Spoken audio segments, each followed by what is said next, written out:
how do car valuations work? The consumer really sets it, right? Everything's controlled by the consumer. The market's controlled by the consumer, not the dealer, not us, not the auction or anything like that. But typically, if we kind of peel back the onion a little bit, what is a car worth? That's like the one question that everyone loves to ask, and it's kind of almost like the same question I always compare it to: are we alone in the universe? Like those are some things that you always think about, where it's the question that sometimes is very difficult to answer. But You're listening to the Focus on Customer Experience podcast. Benjamin Del Grosso gives you the ins and outs of one of the most underlooked aspects in business today. Improve your customer service and watch your business skyrocket. 2, 1. Now, here's your host, Benjamin Del Grosso. Hello and welcome to the show. Today we have Roger Clappe. Roger Clappe's a 15-year senior leader in the automotive industry with deep expertise in automotive e-commerce, retail, wholesale, and emerging technologies. Roger's experience was instrumental in building companies such as TradeRev, which was a part of Car Global, WeBuyAnyCar.com, and now WhipFlip, which he now heads as founder and CEO from the ground up. Roger, welcome to the show. hey, how you doing, Benjamin? Good to see you. Yeah, nice to see you here. So why don't you tell us a little bit about yourself and how you got to this? The automotive industry is one of these industries, I would say, that continues to bring you back in completely different directions, right? This is such a massive industry with so many different sub-industries and segments to it that I've had the privilege pretty much for all my life. I've always had a passion for, I would say, automobiles. And, I've had, a very, very long and rich history with this industry, and pretty much every corner you can imagine, from automobile repair to automotive technology to automotive logistics to auction, wholesale, retail, etc. It's been kind of a wild ride. So Nice. So that's how you. So I mean, now you're involved with WhipFlip. So what does the retail car market tell us about the economy? yeah, it's been interesting. Where the retail car market, obviously, if everyone knew, in 2020, late 2020, post kind of pandemic lockdown and into 2021, was wild. I mean, wild, epic. Vehicle values were shooting through the roofs because there was such high demand pent up from, I believe, a lot of times the lockdown and the pandemic. And that carried really into early 2022. But as inflation continued to creep up, the interest rates continued to creep up. Fears of recession continue to kind of persist, which still is going on today. We're really in the same exact spot as we were really this time last year. Is kind of when this started to happen.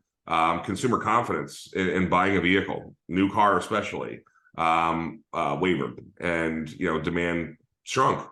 The good news is it lets supply keep kind of catch up on the manufacturer side to where I think it's normalizing the new and used car prices.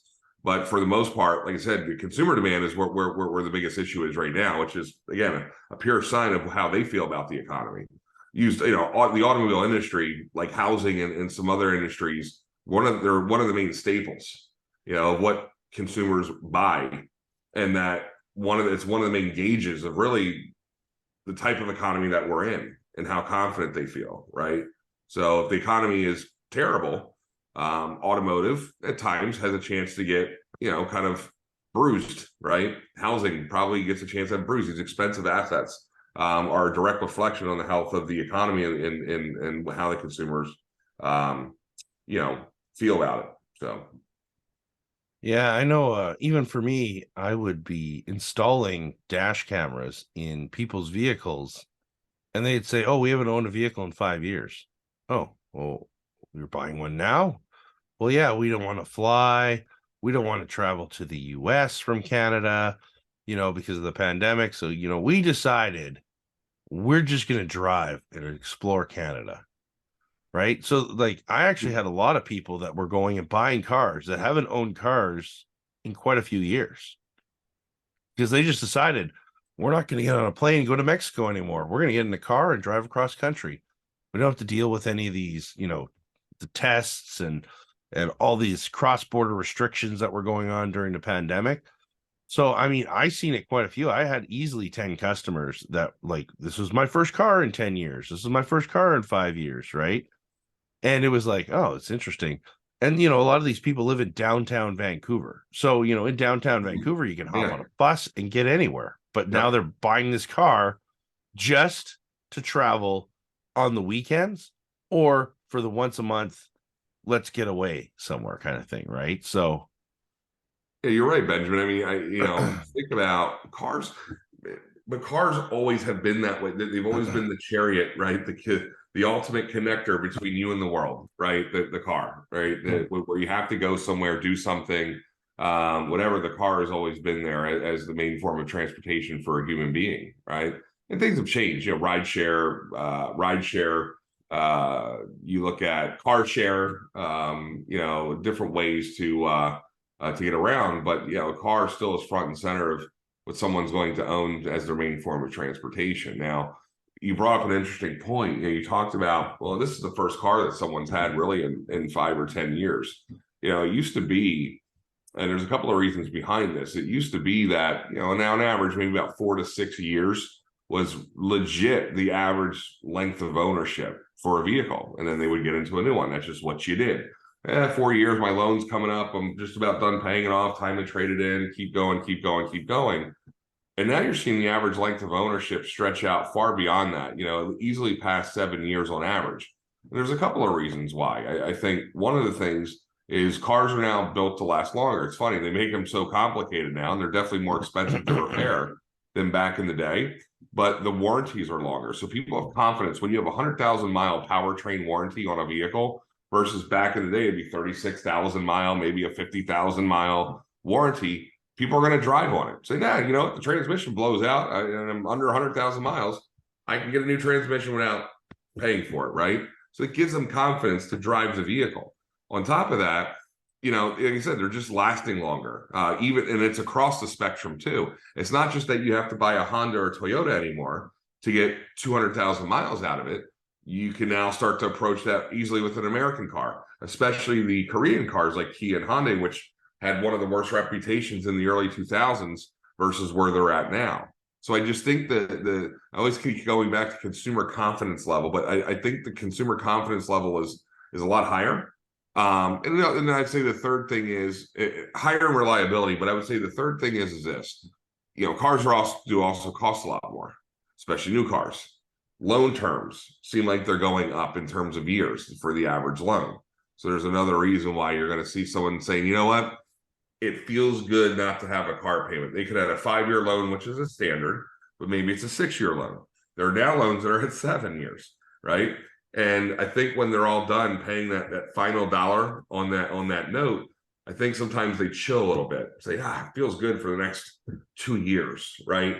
Not to have a car payment. I hear that all the time from my friends. I've had friends that still have their car 10 plus years later easily because I don't want to have a car payment.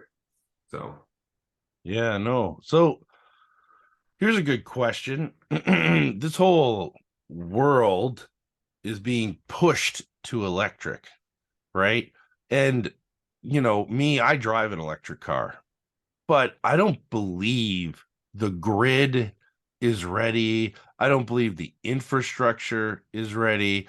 I believe that, and I only bought an electric car because I just didn't want to pay for gas anymore, right? That's the only reason why I bought an electric car 3.5 years ago, because I kept watching the gas go, like in Canada, go from 80 cents a liter to $1.70 a liter to $1. And it's like, how do I go from $400 a month in gas to $800 a month in gas? I can't manage this. So I bought an electric car because I just got tired of it, because the electrical bill is very minimal where I am located as compared to paying for gas in a car. Now, do you think that the market is going to, maybe I'm making this a more overly complex question, but do you think the market is actually going to adopt to this full electric market like the media and everything is talking about, or do you think it's kind of like a fad and we're going to see like hydrogen or something crazy like that come out in the next couple of years? Like, Well, I'm always careful to be the expert to answer that question and say this is exactly what's going to happen. I think too many people have that type of approach, and they're wrong. No one knows. If I could make a prediction, electric cars 100% will be the way of the future. Will be the dominant vehicle on the road.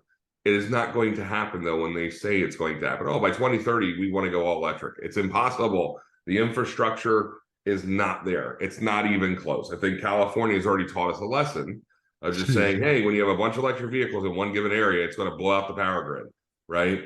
We are not ready for that. And again, you're replacing gas pumps with what? Okay, electric vehicle charging stations. Okay, but it takes a long time to charge that battery, even on a super duper, whatever they call it, charging station by Tesla. So like it's not like you can spend 5 minutes at the pump, 10 minutes at the pump, filling up your car to go another 500 miles. I don't see it feasible for someone sitting there for an hour and waiting for the battery to fully charge to go another 300 miles or 400 miles, right? There's just a lot. I just believe that there's a ton more development that has to be done. The good news is there's more development that has to be done, more so on the infrastructure side. It's like, how do you kind of make it like the world now with gas pumps and cars to like be just keep moving, right? Especially for people who want to go on long road trips and stuff like that. How do you create that infrastructure? I think the good news is, and that's why I'm bullish on it, electric cars being a standard. Maybe in the next 20 years, it makes a decent wiggle into the penetration rate of, or the market share level of electric cars versus gas. But you can see how fast that all the manufacturers are developing electric cars. It's wild, right? Because when you think about Tesla was really kind of the first, right? And not the first electric car maker, but like they were the first ones really to say like, we're going to create an entire electric car division or electric car company.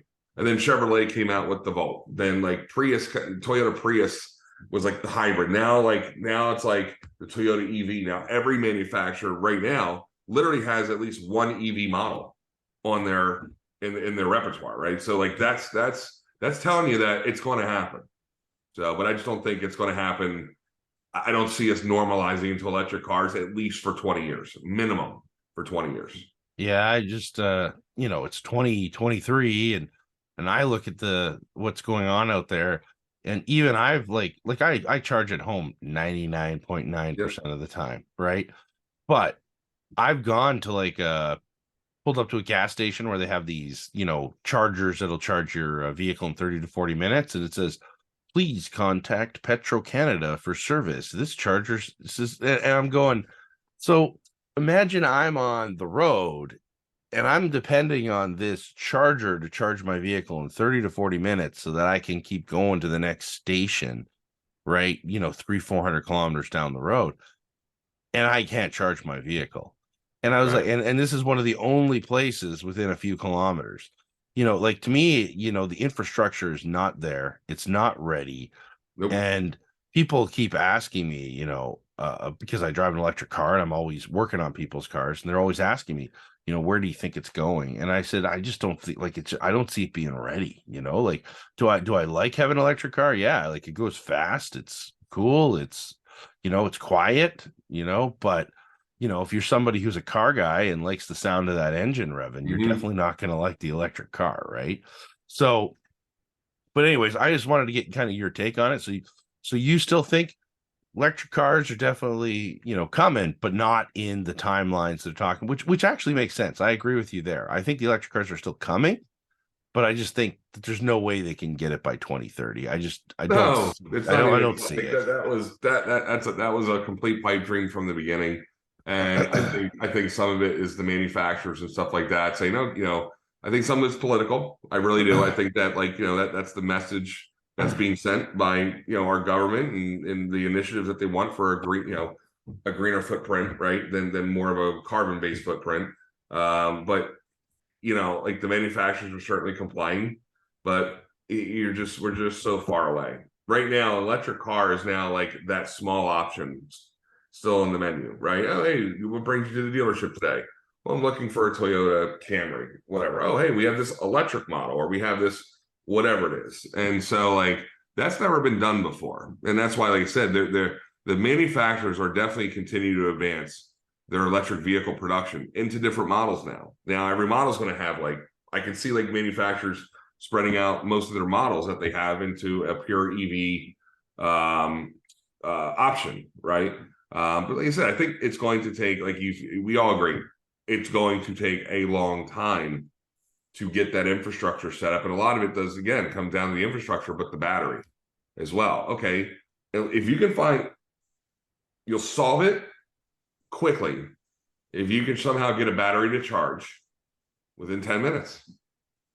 Yeah, I think it would explode. Not explode. Yeah. Not explode, but I think the electric car business would explode, right? Because a lot of pressure on the grid. Is the grid ready? Is your house ready? Is your neighborhood ready? Right. So if everyone buys an electric car tomorrow and they all plug in your neighborhood, like, you ever see the movie like where someone plugs it in, like the whole city lights dim?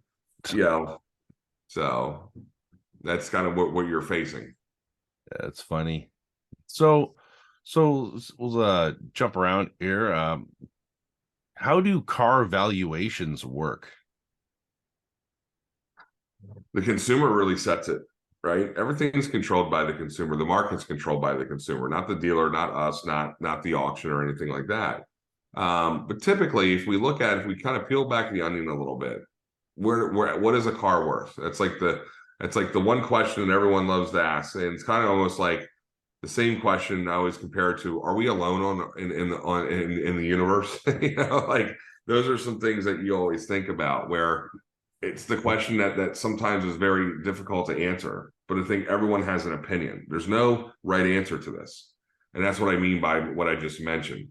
So, what is a car worth, and where does it come from? Well, a lot of it's going to come from what the consumer has been buying them for at the retail level, and then it's backed in to the wholesale level. So dealers are saying, okay, I'm at an auction or I'm buying from another dealer. They have this used car, right? It's got this many miles on it. It's got this, got that. The good news is that there's probably been 100,000 of these things that have sold maybe in a given year, 2 or 3, right? So there's a nice healthy average that any guidebook or whoever it is can take and compile and say, this is what we believe the car is worth on average. Does that make sense? Certain conditions may bump it up, bump it down. But it's really just more of a consensus based on what the consumers are currently transacting the cars for currently. And that's it. If that makes sense. I understand what you're saying. I mean, I remember when I was selling our house in Greater Toronto, Canada here, and I remember the real estate agent said something to me, which was awesome. It was totally different approach than any other real estate agent. Every other real estate agent is like, oh, we can get 700,000, we can get, this much for your house, and they always make it sound like you're gonna be making this bag of money, and you're like, oh yes, we're cashing in. And this real estate agent said, listen, like, we're gonna price it at this price, and we'll see what the market dictates, because the consumers dictate what they're willing to pay for your house. Correct. Right. And he said, we can price it whatever you want, but if people are only willing to pay this price, that's all your house is worth. Correct. Right. So yeah, the good old adage is they say, okay, what's something? What's the value of something, right? Well, what someone's willing to pay for it. And again, that's correct, because that sets the tone for what the value is, right? But it's all right. What if 100,000 people paid for it? What if millions of people paid for that same product? And you can easily reference that right back to a specific car, year, make, model, and trim, right? So the what we're all trying to say is that there's an average value out there for most literally every car that exists on the road today. The question is, what's the condition that separates it from higher value of the average or lower value of the average? Also, there's all economic factors that are out there that heavily influence. That's why the guidebooks are just a guide, and it really does come down to, is the buyer somewhere in the realm of the guidebook? If they're too low, Why are they too low? Now, there's factors out there like gas prices, okay? It's funny, you can see a wiggle of any type of value of a electric car or hybrid goes up or down in value, like reasonably, with the cost of gas going up 10 cents or losing 10 cents a gallon. It's crazy, right? But it's that sensitive.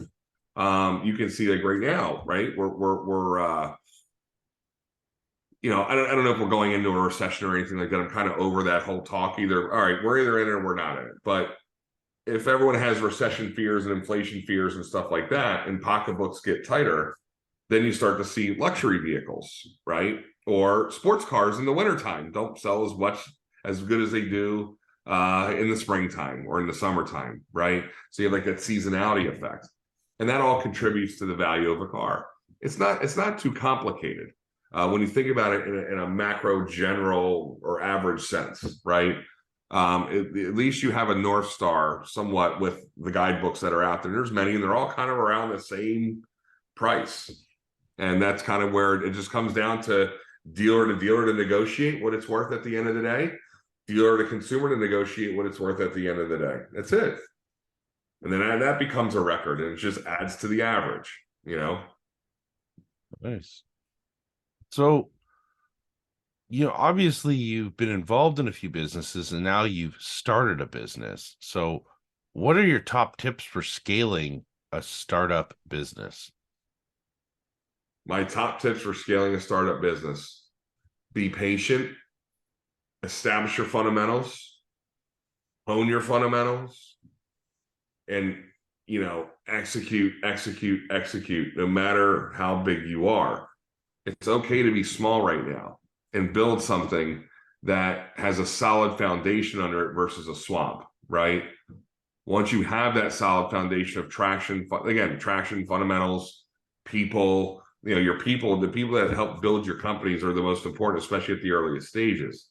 But once you have these type of things in place, if you're a business of scale, whether it's physical footprints across the country, whether it's digital, whatever it is, whether it's international, at least you have a foundation under you to give more accurate plan or go-to-market strategy to start expanding into other territories, right? And that's my biggest advice. There's been so many companies in many different industries, but especially in automotive, where they've grown way too fast. So like, the thing was like, hey, grow top line revenue, grow sales, hockey stick, right?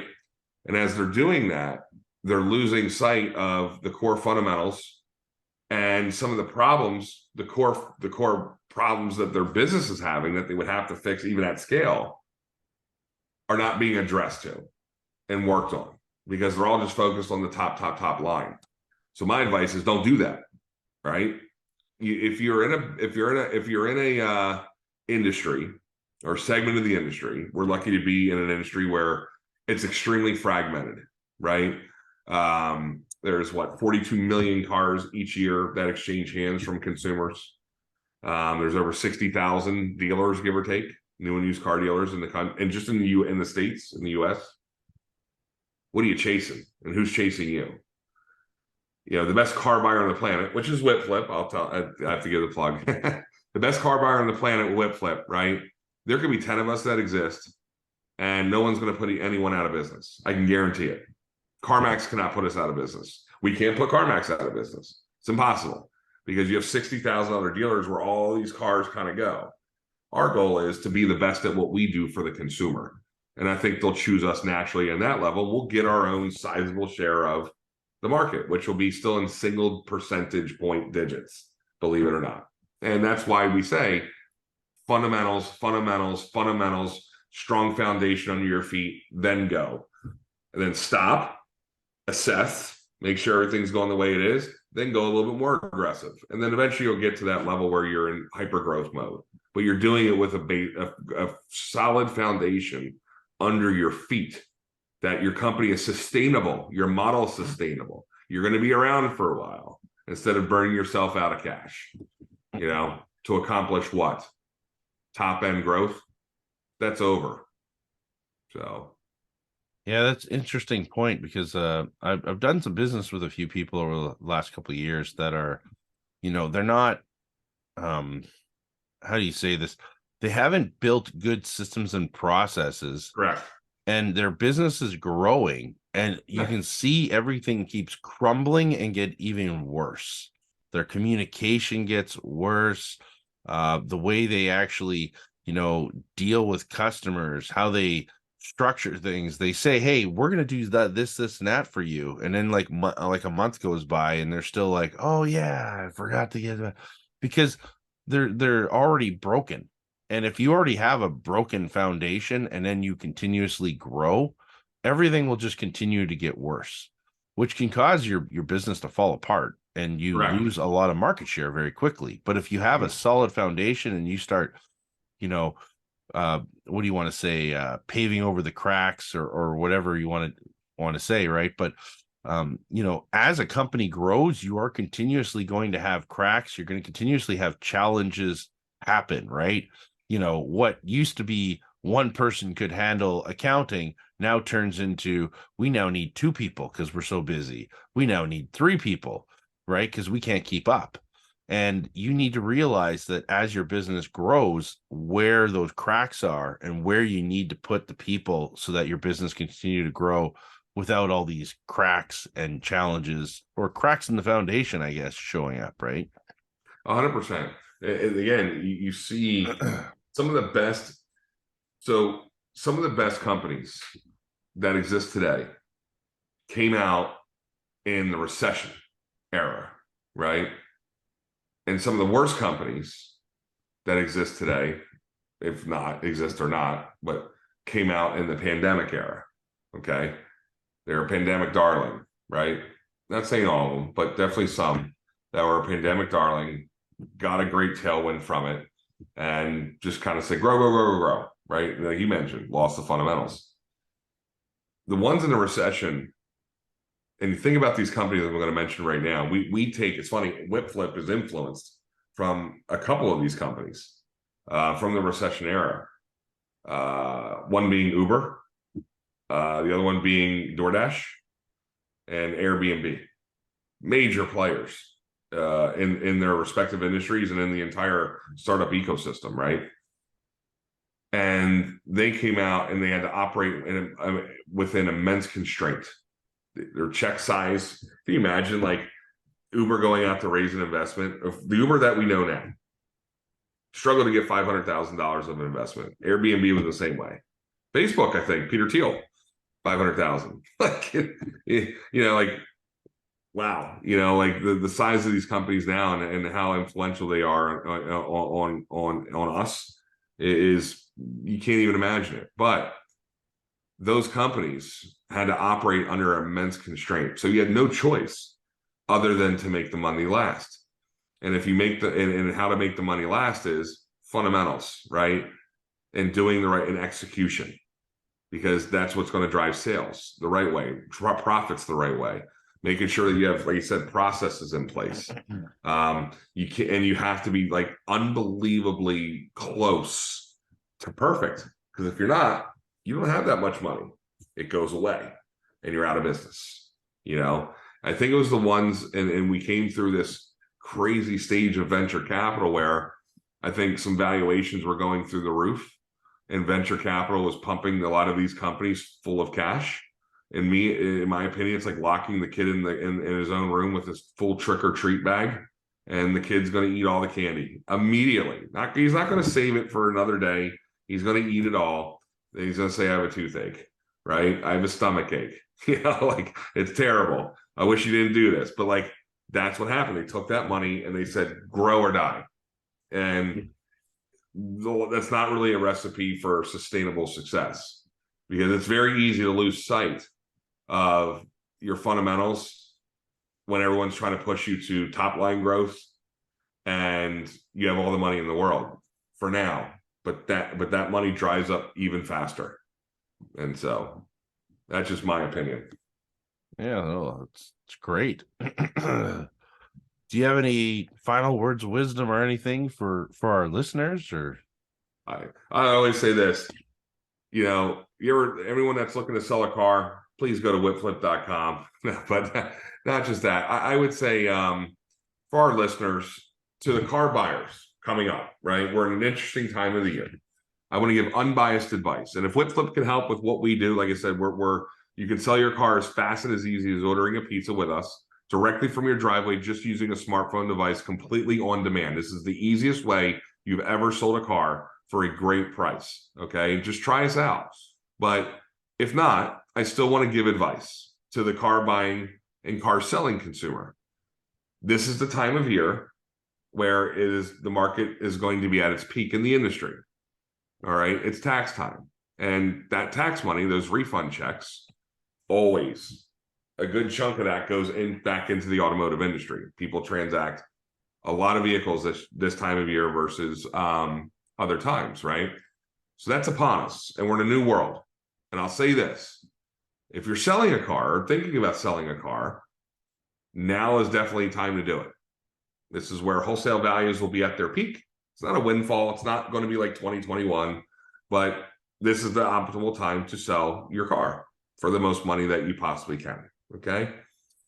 A car buying consumer, it's hit or miss. It's up to you, right? It's now you got to open your wallet. It's different than selling a car. You got to open your wallet and buy a car. And I know that interest rates are super high and they're continuing to climb. If we all take a second and step back, I know this is going to be a very tough pill to swallow, but interest rates at the level that they're at now resemble very closely where we were at a pre-recession level in the early 2000s, especially in the 90s, especially in the 80s. Interest rates might seem high now only because they were very high, or they were very low, if not free, for the last 12 years. And a lot of people forget about that. So to wait for things to get better, to wait for things to go down, you're wasting your time if you have to buy a car. And that's just my love, my tough love, my unbiased advice to the consumers that are out there. But if you have something great that you're still driving and you'd like to have a new car, you'd like to have a newish car upgrade, it might not make sense for you to buy anything. And it's okay. Enjoy what you currently have. And then you go into the market when you feel comfortable. And that's all I can say. So. Okay. So Roger, how does everybody get a hold of you? Well, I would say www.whipflip.com, WHIPFLIP.com. We have not just our site, which should be able to guide anyone pretty easily, but if you need to reach someone, we have we pride ourselves on having a human element to this as well, because we're talking about a vehicle transaction. The site can do the job. Our tech is amazing. Most of the customers walk right through it in 3 steps, less than 5 minutes, and their car is sold, right? But if you need to talk to somebody, you need to get a little bit more information, you need to feel comfortable, whatever it is. We do have a phenomenal customer service staff on call. We have, you can chat with them via the internet. You can call them on the phone. 888-349-3149 is our, direct number to our main office. And they're always willing to help and assist whatever what you have. So we always want to say that we're a technology, we're definitely a hyper tech company, but I would say that there's also always going to be a human element that's going to be a part of this whole transaction as well. So Awesome. Well, thanks for coming on and sharing this information today. yeah, absolutely, Benjamin. Always a pleasure.